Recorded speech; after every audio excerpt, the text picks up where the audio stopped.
स्वामींना प्रसन्न करण्यासाठी घरात फक्त ही एक गोष्ट रोज करा।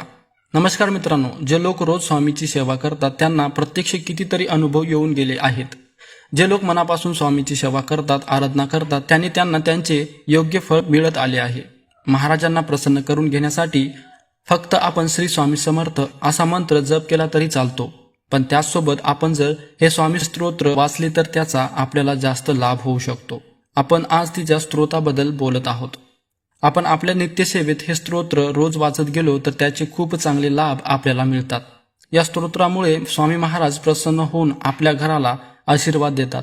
हे स्तोत्र आपल्या नित्य पुस्तकात सुद्धा मिळून जाईल। हे स्तोत्र दिवसातून एकदा आपण जरूर वाचावे। आपल्या अडचणीला स्वामी नक्की धावून येतात। भक्ताच्या प्रत्येक अडचणीत, संकटात स्वामी सतत पाठीमागे उभे असतात। जे लोक मनापासून स्वामीची आराधना आणि नित्य सेवा करतात त्यांची सर्व अडचणी दूर होतात। श्री स्वामी समर्थ।